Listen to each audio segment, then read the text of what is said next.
வணக்கம் நண்பர்களே. கழுகு இந்த உலகத்திலேயே மிகப்பெரிய ஒரு பறவை இனம் கழுகு.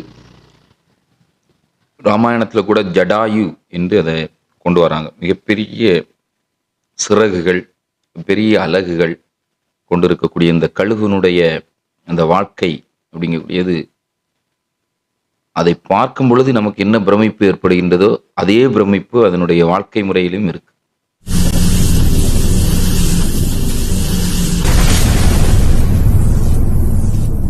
கழுகுகள் 1000 அடி மேலே பறந்தாலும் கீழே ஒரு சின்ன முயல் போனாலும் கூட அதை தெளிவாக பார்க்கக்கூடிய ஒரு ஆற்றல் கழுகுக்கு உண்டு. அந்த அளவு அந்த பார்வை திறன் மிகப்பெரிய ஒரு ப்ளஸ் பாயிண்ட் அந்த கழுகுக்கு அப்படின்னு சொல்லுவோம். அதனால தான் கழுகு பார்வை அப்படின்னு நம்ம ஒரு வார்த்தை சொல்லுவோம்.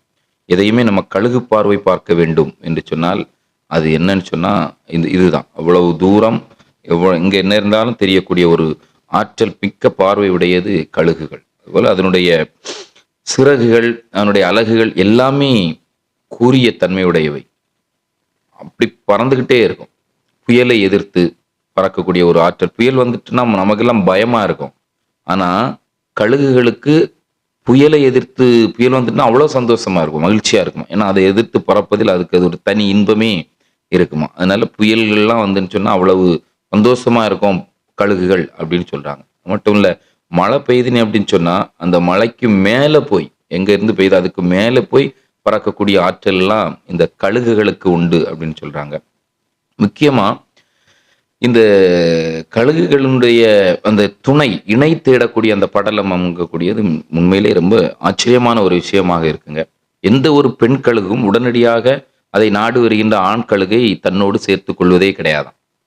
அதுக்கு டெஸ்ட் வைக்குமா, இவன் நமக்கு தகுந்த ஜோடி தானா, இவன்ட்டு அந்த அளவு பலம் இருக்கின்றதா என்று சொன்னால் பலம், உடல் வீரம் அப்படிங்கக்கூடியது சோதிச்சு பார்க்குமா. என்ன செய்யுமா அப்படின்னு சொன்னால், இந்த பெண்களுக்கு என்ன செய்யுமா அப்படின்னு சொன்னால், கீழே போய் ஒரு கட்டையை, சின்ன வாயில் ஒரு சின்ன கட்டையை தூக்கிட்டு வருமா. தூக்கிட்டு வந்து மேலே போய் அதை போய் டக்குன்னு கீழே விடுமா.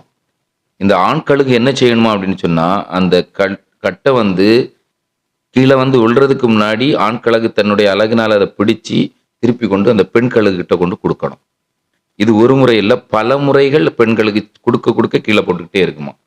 இந்த ஆண்களுக்கும் டக்குன்னு கீழே அப்படி பறந்து கீழே விழுறதுக்கு முன்னாடி எடுத்துட்டு அச்ச கொடுக்கணும். இது இப்படி பெண்களுக்கு வைக்கின்ற அந்த சோதனையில் வெற்றி பெற்ற பிறகுதான் ஆண்கழுகையே தன்னுடைய துணையாக சேர்த்து கொள்ளுமாம் பெண்களுக்கு. இப்போ பெண்கழுகு அப்படிங்கக்கூடியது தான் அங்கே டெஸ்ட் வைக்குது. இங்கே அப்படி கிடையாது. நம்ம மனிதனை பொறுத்த வரைக்கும் ஆண்கள் தான் டெஸ்ட் வைப்பான். பொண்ணுக்கு ஆடத் தெரியுமா, பாடத் தெரியுமா, ஓடத் தெரியுமா, சாடத் தெரியுமான்லாம் ஆண்கள் தான் டெஸ்ட் வச்சு இணையை தேர்ந்தெடுப்பான். ஆனால் அங்கே அப்படி கிடையாது. பெண் தான் ஒரு ஆணை தேர்ந்தெடுப்பதற்கு டெஸ்ட் வச்சு அது பலமிக்கதாக இருந்தால் மட்டும்தான் தன் கூட இணையாக அதை சேர்த்து கொள்ளும். அதுபோல்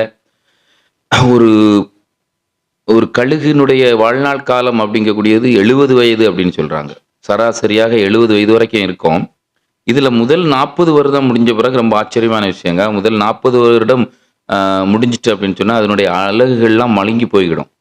அதுக்கு பிறகு அதனால் அந்த அலகுகளை வச்சு பெரிய அளவு எதையுமே எடுக்க முடியாது, எந்த வேலையுமே செய்ய முடியாது. அது போல் சிறகுகள் தடித்து போய்விடுவான், பறக்க முடியாது. ரொம்ப வேகமாகவோ ரொம்ப தூரத்துக்கெல்லாம் பறக்க முடியாத ஒரு நிலை உள்ளாயிரும்.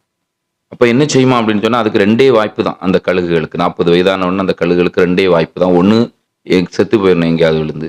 இல்லை அப்படின்னு சொன்னால் திருப்பி என்ன செய்யுமா அப்படின்னு சொன்னால், அந்த 2வது சாய்ஸ் என்ன அப்படின்னு சொன்னால், இந்த கழுகுகள் அந்த மழுங்கி போன அந்த அலகுகளை ஏதாவது பெரிய பாறையின் மீது உயரத்தில் போய் அடித்து உடைக்குமா. அதுவே மோதி உடைக்குமா, அலகுகளை உடைக்குமா. அவ்வளவு ரத்தம் வலி இருக்குமா, எல்லாத்தையும் தாங்கிக்கிடணும்.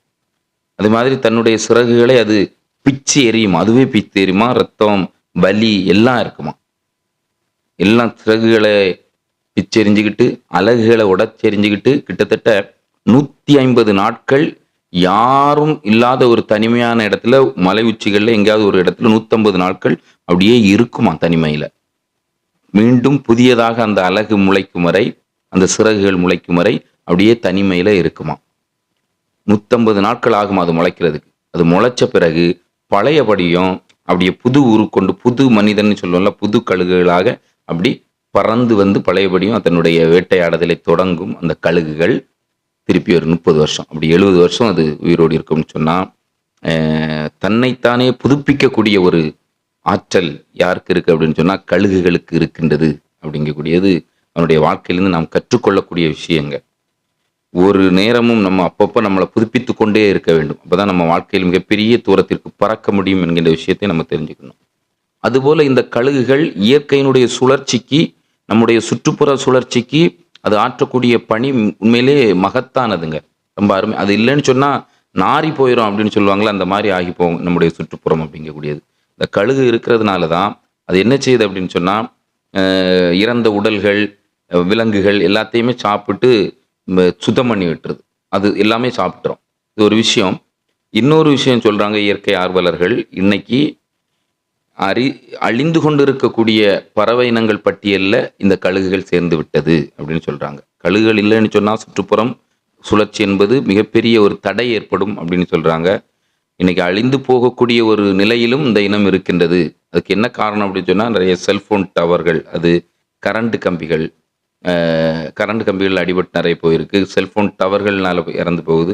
இன்னொன்று முக்கியமாக இந்த கழுகுகள் எல்லாம் கீழே இருக்கக்கூடிய எலிகள், பெருச்சாளிகள், இந்த மாதிரியான விலங்குகளை எல்லாம் சாப்பிடும், பாம்பு எல்லாம் சாப்பிடும். இப்போ நம்ம என்ன செய்கிறோம் அப்படின்னு சொன்னால், ரசாயன உரங்களை போட்டு அந்த பயிர்களுக்கு கொடுக்கும் பொழுது, அந்த ரசாயனங்கள் வழியாக அந்த எலிகள், பெருச்சாளி அதெல்லாம் சாப்பிடும் பொழுது, விலங்குகள், பறவைகள்லாம் சாப்பிடும்போது அதை இது சாப்பிடும்போது அந்த விஷத்தன்மை இதற்கு மீறி அப்படியும் அந்த கழுகு இனம் என்பது அழிந்து கொண்டு இருக்கின்றது அப்படின்னு சொல்கிறாங்க. உண்மையிலேயே கழுகுனுடைய அந்த வாழ்க்கை அப்படிங்கக்கூடியது மிகவும் வியப்பான ஒரு விஷயந்தாங்க.